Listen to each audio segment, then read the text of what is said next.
प्रभु के पवित्र नाम को सारा आदर और महिमा आज इस अनुग्रह दिन में अर्पित करते हैं। आप सभी प्रिय श्रोताओं को प्रभु यीशु मसीह के नाम से मेरा स्नेह अभिवादन। गलातियों की पुस्तक 5वां अध्याय 1 वचन। मसीह ने स्वतंत्रता के लिए हमें स्वतंत्र किया है, अतः इसी में स्थिर रहो और दासत्व के जुए में फिर से न जुटो। पढ़े गए अनुग्रहित वचन से दासत्व में ना फंसे विषय लेते हुए आज के मनन के लिए प्रभु की शरण में आए। दासत्व के जुए में फिर से ना जुटो। हम दासत्व के जुए में फिर से ना फंस जाएं।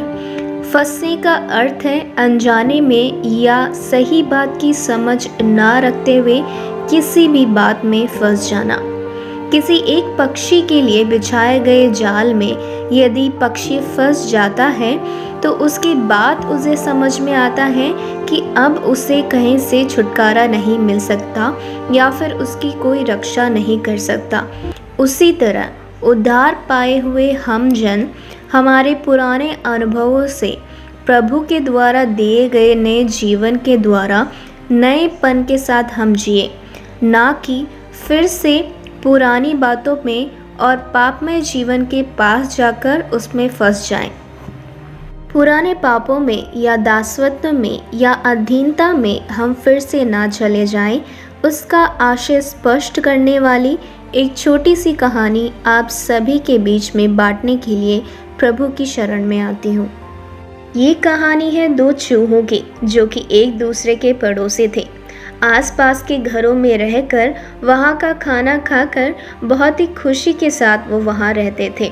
उनमें से एक चूहा था जो कि हर बार पिंजरे में फंस जाता था, क्योंकि उस पिंजरे में मालिक चुपड़ी हुई रोटी लगाते थे और उसी के कारण चूहे को रोटी बहुत पसंद थी, इसलिए वो बार बार उस पिंजरे में उसे खाने चला जाता था।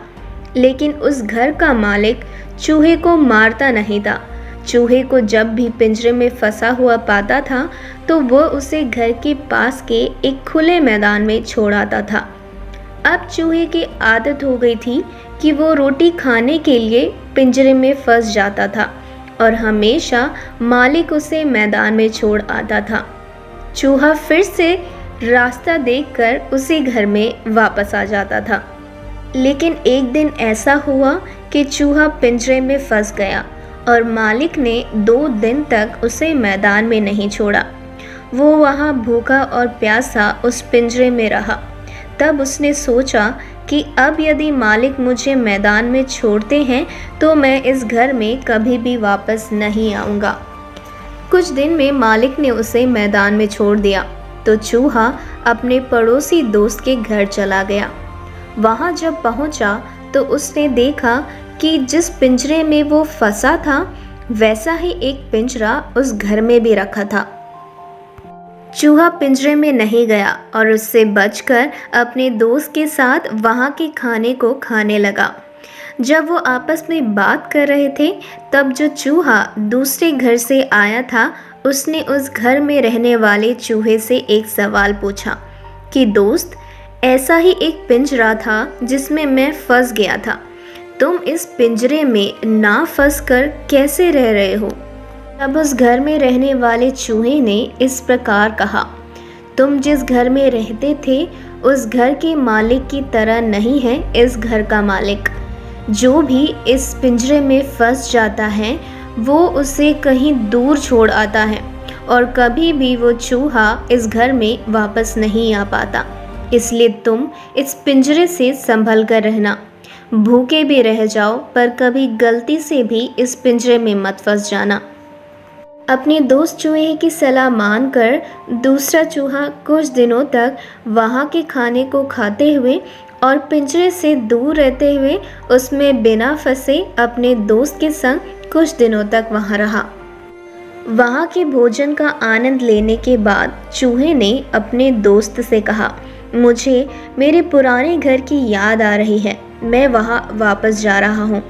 यहाँ तुम्हारे साथ रहकर और बिना पिंजरे में फंसे हुए किस प्रकार अपने आप को सुरक्षित रखा जा सकता है ये मैंने सीख लिया है। इसीलिए मैं वहां जाकर अपने आप को उस पिंजरे से सुरक्षित रख लूँगा। यह कहते हुए चूहे ने अपने दोस्त से अलविदा लिया और वापस अपने पुराने घर में चला गया। दक्षिणी भारत में पिंजरे में यदि चूहा फंस जाता है तो उसे मार दिया जाता है, लेकिन उत्तरी भारत में चूहों को नहीं मारते, उन्हें किसी दूसरी जगह पर छोड़ दिया जाता है। इसीलिए उत्तरी भारत में रहने वाले लोगों के लिए ये कहानी सुपरिचित होगी। पिंजरा हमें एक दासत्व को दिखाता है। पिंजरा हमें उस पापमय अवस्था को दिखाता है। ये पिंजरा उस पापमय अवस्था को दर्शाता है जो काइन के सम्मुख उसे नीचे गिराने के लिए आ खड़ी थी। शैतान और शैतान के सब जालों को ये पिंजरा हमें दर्शाता है। प्रियो, हम स्वयं स्वतंत्र नहीं हुए हैं, मसीह ने हमें स्वतंत्र किया है। इसीलिए उसके लहू के द्वारा और उस पर आश्रय रखते हुए उस दासत्व में ना फंसते हुए स्वतंत्रता के साथ मसीह के द्वारा मिली स्वतंत्रता में जीने के लिए प्रभु की शरण में आए और उसके लिए प्रभु हमारी सहायता करने पाए। प्रभु यीशु मसीह की स्वतंत्रता में एक और अनुग्रह दिन की आशा रखते हुए कल तक वचन की सेवकाई सुने जाने तक आप सभी अनुग्रहित रहें।